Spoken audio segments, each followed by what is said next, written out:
Nagkaroon pala ng Alyansa Victory Party sina BBM at ang Alyansa Slate na bawat pangalan ng mga senador na tumakbo na itema pa sa iba't ibang uri ng alak. Ngunit kagulat-gulat na hindi sinipot si BBM ng kanyang mga senatoriables maliban kay Lito Lapid. Mukhang laglagan na ito to the max. Hindi ba't nakakahiya si BBM even in his so-called Thanksgiving bash with his alyansa, hindi siya sinipot ng kanyang mga nakasama except kay Lito Lapid.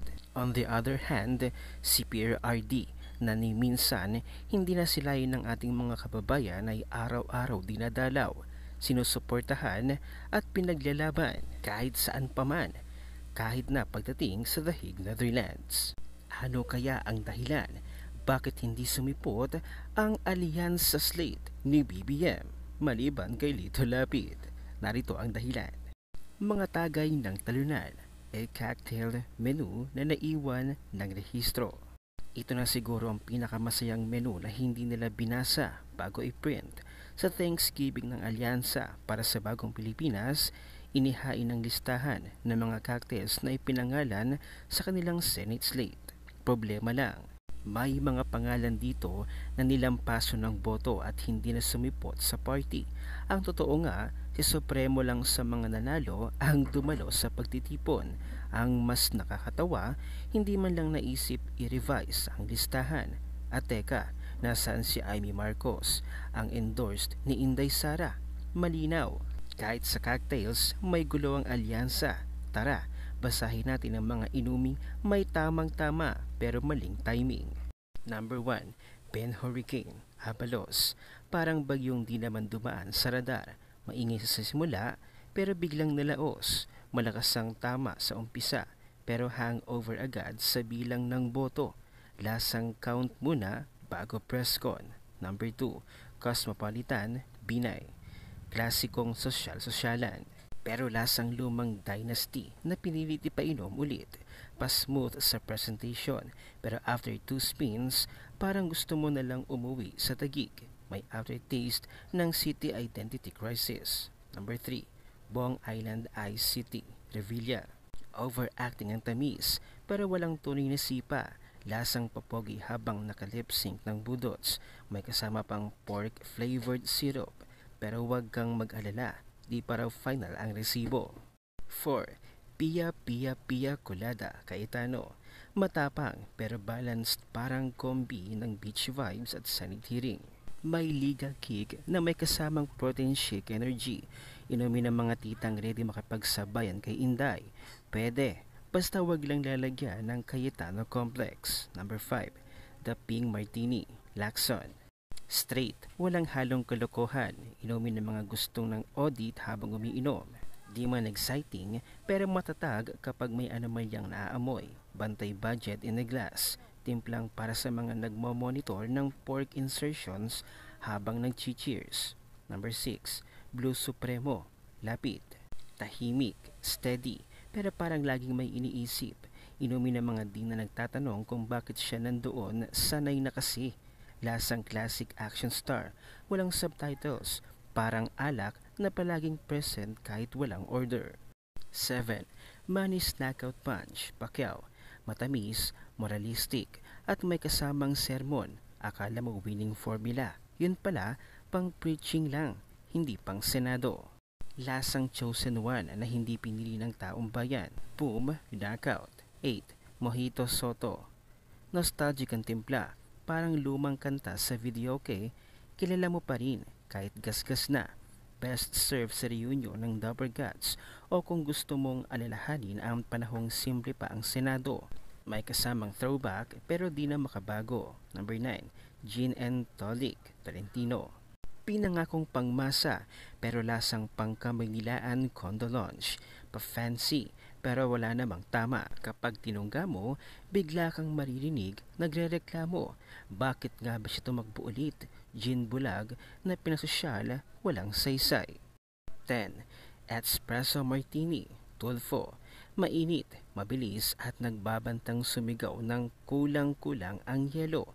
May tapang ng kape at yabang ng microphone. Sabi, bridge daw siya, pero sa dami ng ingay, baka flavor lang. Tagay ng mga nag-aabang ng sumbong habang nagkakape. 11. Classic Margaritaville, Villar. Tahimik pero palaban. Hindi maingi sa bar, pero sure kang may-ari siya ng building. Lasang ako ang bahala kay Sara, pero naka-silent mode. Pwede, basta hindi epal. Pang senado na hindi nagpapanik, may sariling exit strategy. 12. All the way, alyansa.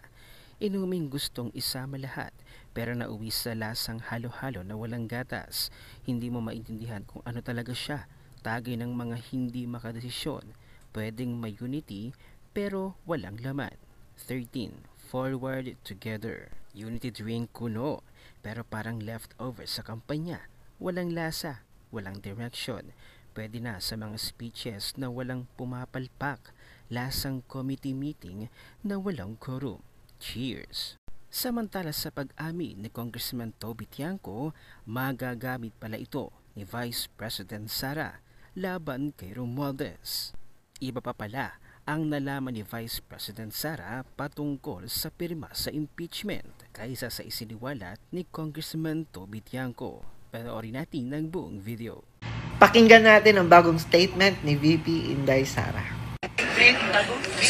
Recently, VP, sabi ni Alyansa Campaign Manager and Labot as Representative Toby Tiangco na dahil umano sa conditional release ng mga proyekto na ipinasang budget, kaya sila nakapirma doon sa impeachment mo sa Congress. Any statement?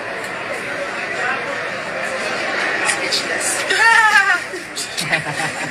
Well, kasi iba yung narinig ko. Ang narinig ko kasi 1.5 million cash and 6 million akap ang bayad sa pirma.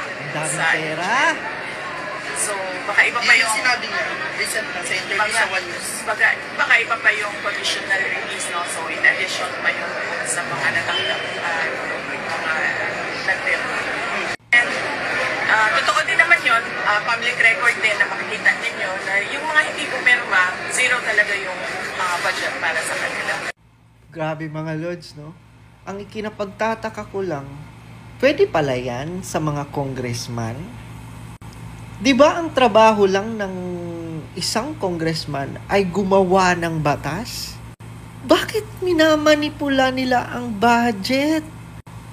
Parang pork barrel na talaga yan eh. Diba? Grabe nila kung manipulahin ang budget at parang sila na ang nagde-decide kung bibigyan ba ng budget or hindi. Eh ano ba ang mandato ng isang congressman? Di ba tagagawa lang ng batas? Grabe talaga sa panahon ngayon. Sa totoo lang, ang daming mga nangyayari sa panahon ngayon na unbelievable. Mga kongresista nang mumudbud ng pera, mga kongresista nang mumudbud ng akap, mga kongresista parang DSWD. Sa panahon lang ngayon mo makita yung ganyan. Grabe. At ang pinaka-worst at pinaka-nakakalungkot, walang ginagawa ang ating presidente. Hawak siya sa leeg ni Tambaluslos. Hawak siya sa leeg ng pinsan niya. Mukhang laglagan festival na ito. Ano kaya ang dahilan? Bakit hindi sumipot ang mga alyansa slate ni BBM? Maliban lang kay Lito Lapid. Ano ang inyong opinyon? Huwag nang kalimutang i-share ang video na ito, mag-iwan ng comment at like.